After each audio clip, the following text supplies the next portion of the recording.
Today we're talking about the 3 most common mistakes people make when buying flood insurance. We're talking about 3 of the mistakes I even made when I bought flood insurance more than 10 years ago in a flood zone just like this right here, which is why I make these videos every day for you here at our YouTube channel.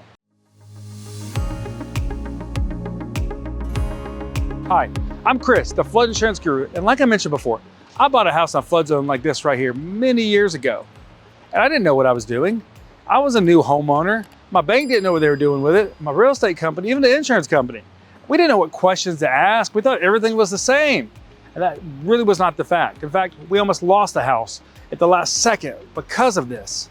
So today, let's answer these questions so you don't have to go through the same thing that I went through more than a decade ago. These common mistakes that I made and many homeowners like across the world make. And the first thing is pricing. You see, everybody thinks pricing is the same on flood insurance. And this simply is not the case. Even with the National Flood Insurance Program, there could be difference in pricing based on coverage amounts, based on whether you're transferring someone's policy. For example, I transferred my policy to the home buyer behind me at $300 a year compared to a $3,000 rate they were going to get on a new policy.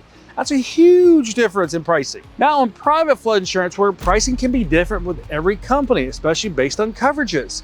So it's important to understand that if you're looking at purchasing a home, and you have to have flood insurance, you want to at least get one quote from the National Flood Insurance Program. You want to ask the current homeowner, hey, do you have a National Flood Insurance Program policy we can maybe take over?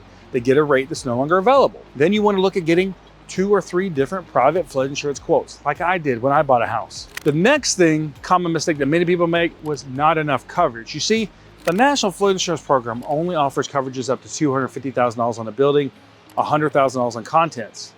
Well, in 2024, that's just not very much coverage. But many people think that's all the coverage you can get.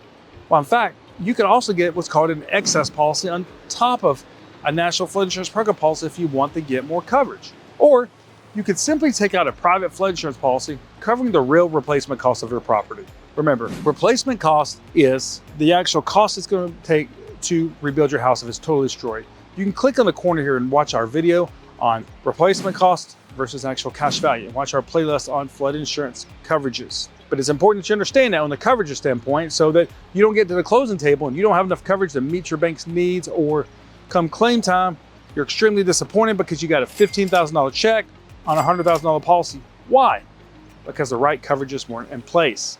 So we've talked a little bit about pricing. We've talked about not having enough coverage. The next thing as a homeowner you need to understand is turnaround time on flood insurance can be different than getting a home insurance quote or a home insurance policy. You might be able to get that issued the same day.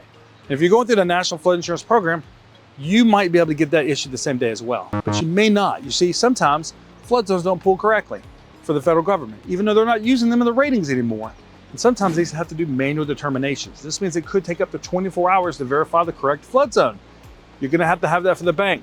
With private companies, you may have to sign an app, make a payment. It may take them up to 24 hours to get the policy issued. So it's not something that's going to happen instantly. So you need to understand that sometimes on private, it can take up to 24 to 48 hours and sometimes even longer to get things issued. So you want to give yourself plenty of time. In fact, we recommend having everything in place about 14 days if you've got a closing coming up, 10 days if you've got a renewal coming up. This way you've got everything in your hands and plenty of time. Look, you can always change the effective date if you need to, but you want to have that policy in place so that your bank can review it to make sure everything's right. So these are 3 common mistakes that homeowners like myself have made when it comes to flood insurance, and hopefully you can avoid these mistakes.